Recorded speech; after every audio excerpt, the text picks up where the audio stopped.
What's up guys, welcome. I'm Kevin DeBruin, the Fit Rocket Scientist, and today we're going to talk about NASA's announcement of discovering new exoplanets around the dwarf star TRAPPIST-1.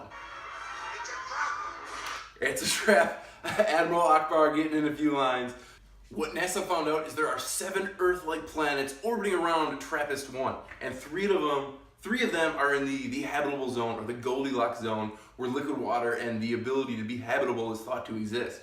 So unfortunately, TRAPPIST-1 is about 40 light years away. So if you're traveling at the speed of light, 40 light years is what it would take you to get there. So it's about the size of Jupiter. So this dwarf star is just about the size of Jupiter. And if the dwarf star was our star, all 7 of these exoplanets would fit within Mercury's orbit. So they are super close around this star. All right, they're all tidally locked. So tidally locked means the same face is always pointing towards the star that's going around. But enough of those details. How do we get there? All right, so it's 40 light years away. So what we need to do is figure out what kind of vehicles can we take to get out to TRAPPIST-1. So with current propulsion technology, we're at about 29,000 miles per hour, which is going to take us about 800,000 years to get there. I don't know about you, but that's way too long to wait. So let's move on to something a little bit more fun. Got a prop for this one. The Millennium Falcon. Who doesn't love Star Wars, all right? I'm a Star Wars guy. Star Trek, it's okay, but Star Wars is what I really hit off on. So, Millennium Falcon, it has FTL, which is faster than light speed, you know? So we're going into hyperspace, hyperdrive, so it would take us approximately a few minutes to get to TRAPPIST-1 with the Millennium Falcon. So, that's a very good contender. All right, now Star Trek Enterprise, that one has warp speed. Little bit slower than light speed. I think it's like 73% of light speed, which is around 490 million miles per hour, because light speed is about 671 million miles per hour. So that would take us, if we're going, let's do some calculations, carry the 2, hold the 1, about 14 days in the Star Trek Enterprise to get us there. Yeah, I might have some notes down here. 14 days to get us there. So then, all right, how about Interstellar, the movie? They have endurance, so it kind of cheats. It's not real. I mean, it does, like, it's real. It goes through a wormhole, but then we don't exactly know what's on the other side of the wormhole. So we could go to this wormhole and not arrive at TRAPPIST-1. So you can roll the dice and take your chances if you want, but I'm not going to bank on it. So you got no idea where you'll end up. All right. So passengers, just watched this movie last week. They travel at half the speed of light. So we're 40 light years away. Passengers, get you there, you know, with Mr. Pratt in about 80 years. Seems pretty decent. That's actually something that could be slightly achievable. All right, Battlestar Galactica.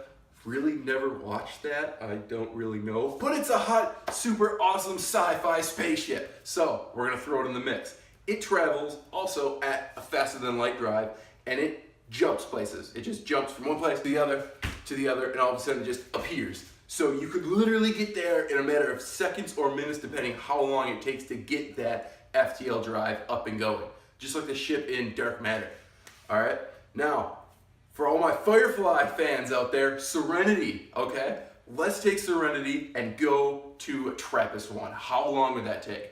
Well, I had to do some research looking around, and people say that Serenity can travel at about 400,000 miles per hour. It's not that fast. Still would take us over 60,000 years to get there. We got some work to do. All right, let's move on. How about Spaceballs? All right, Eagle 5. All right, Eagle 5, the motorhome spaceship, awesome thing. It travels insanely fast. They say that it travels at 1,500 light leagues per minute. I don't even know what a light league is. I had to look this stuff up. It's 90,000 times the speed of light is what Eagle 1 goes at. All right, and then you look at ludicrous speed on Spaceballs 1, and you're gonna fly by it. You overshoot and you're going somewhere else. So if you want to use Spaceballs 1, you're gonna have to look at something that's, you know, maybe 1 billion light years away, so you actually kind of arrive where it's at. Lastly, we got one more vehicle. This isn't even a spaceship, okay? Got another prop here. Do I have any Back to the Future fans out there? So yes, this is the Delorian, the time machine. It's even got Mr. Fusion, which means this is from, that's correct, Back to the Future #2. Okay, so we're going at 88 miles per hour. We're not even going to tell you how long it's going to take to get there because that's just depressing. So let's recap. We have current propulsion technology, 800,000 years. Millennium Falcon, couple seconds. A couple minutes. Sorry, Star Trek Enterprise, 14 days. Interstellar Endurance, have no idea where we're going to end up going through the wormhole. Passengers Avalon, 80 years. Seems kind of reasonable for actual current, feasibility. But Battlestar Galactica, seconds or minutes, you just jump. Okay? Firefly's Serenity, over 60,000 years. I'm gonna push that one off a little bit, even though it's awesome. Spaceballs Eagle 5, great. Probably gonna overshoot it and not know where we're gonna end up. And then the Delorian of 88 miles per hour. Yeah. So I think this answer is quite obvious. I mean, I've got a prop for it and all. The best thing to do would be to take the Millennium Falcon to go to TRAPPIST-1 and find alien life out there.